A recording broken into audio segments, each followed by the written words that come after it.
Hello everyone शांति पाठशाला को मु आपण मानंकु स्वागत जनाउछि। आजिकार एक नूतन वीडियो रे आमे आलोचना करिबा सांप्रदायिक दंगा ओ सद्भावना उपरे एक सुंदर विषय वस्तु। वीडियोटी को शेष पर्यंत निश्चय देखिबे। वीडियोटी को आरंभ करिबा पूर्वरु चैनल को सब्सक्राइब करिनियंतु एवं पाखरे थिबा बेल आइकन टी को प्रेस करि दियंतु। चलंतु आरंभ करिबा। मानव जन्म हेउछि दुर्लभ जन्म। समस्त दुख जंत्रणा ओ जंजाल को मुंडेई नेई सुख शांति रे सहाबस्तान करिबा तार धर्म।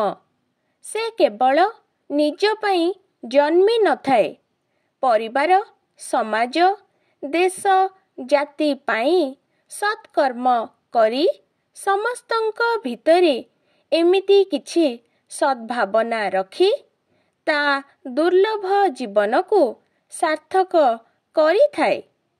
मात्र सेही मानव भितरे एपरि केतेक मानव अछंती जेउमाने अन्य पाई आतंक सृष्टि करंती तो अन्य मानंक पाई चिंतार कारण हुअंती।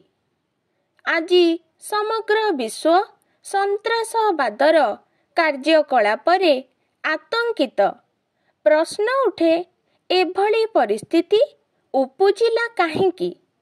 कौनसी गोष्ठी देश बा जाति विरुद्धरे प्रकाश्ୟରେ युद्ध घोषणा करागले तार प्रतिकार व्यवस्था करी हेब। मात्र अप्रकाश्य भावे अतर्कित आक्रमण बा दंगा सृष्टि कले ताकू प्रतिहत किए बा करि पारिबो? अकारणे अनेक गुड़िए धन जीवन नष्टभ्रष्ट हेब। दंगा उपजिबार अनेक गुड़िए कारण रहिछि। दारिद्रता, अशिक्षा, बेकारी, धर्मांतीकरण, अस्पृश्यता, परश्री कातरता, राजनैतिक विभेदता आदि को केंद्र करी दंगार सूत्रपात हुए। साही बस्ती गाँ गंडा मानंकरे बास करुथिबा लोकंक भितरे उच्च नीच धनी दरिद्र नेई विभेद घटे। जणे अन्य जनकर उन्नति सही न पारी गंडगोलर सूत्रपात करंती। सेमिति देश देश मध्यरे राष्ट्र राष्ट्र मध्यरे चाले विवाद। आम भारत पाकिस्तान मध्यरे भूस्वर्ग काश्मीर को नेई चालिथिबा विवाद विषय समस्तंकु जणा। 2001 सेप्टेम्बर 11 तारिखरे होइथिबा आतंकवादी आक्रमण रे अमेरिकार 110 महला विशिष्ट वाणिज्य स्थलीर 2टी अट्टालिका धूलिसात होई गला। गत 1984 मसीहारे सिख उग्रपंथी धर्म सहित राजनीति को जोड़ी स्वर्ण मंदिर रे पसी आक्रमण करथिले। एथिरे सिख उग्रपंथीक नेता मृत्युवरण कले।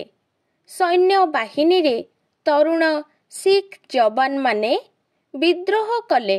शेषरे सिख उग्रपंथीक द्वारा पूर्वतन प्रधानमंत्री इंदिरा गांधीक मृत्यु हेला। जे कोनोसी स्थान रे जेउ कारणरू दंगा सृष्टि होइथाउ एथिरे अनेक धन जीवन नष्ट हुए।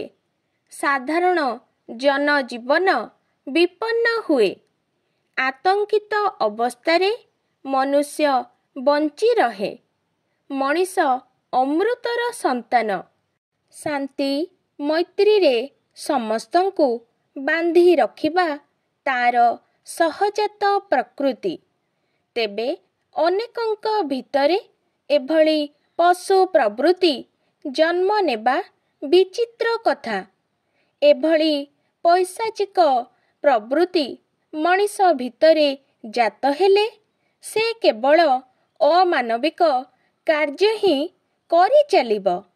ସେଥିପାଇଁ ନିଜ ଭିତରେ ଜନ୍ମିଥିବା ଏ ପଶୁ ପ୍ରବୃତ୍ତିକୁ ପରିହାର କରିବା ଦରକାର।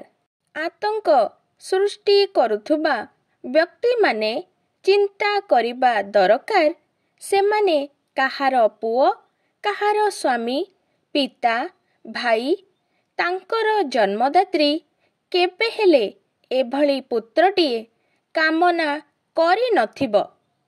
ଯିଏ ନିଜ ଜନ୍ମଭୂମି ଓ ଦେଶ ପାଇଁ ଆତଙ୍କ ସୃଷ୍ଟି କରି ଅଭିଶପ୍ତ ହେବ, ସେମିତି ତାଙ୍କର ସ୍ତ୍ରୀ ବା ପିଲା କି ଭାଇ ଭଉଣୀ କେହି କାମନା କରିନଥିବେ ଏଭଳି ନିନ୍ଦିତ ବ୍ୟକ୍ତିଟିକୁ।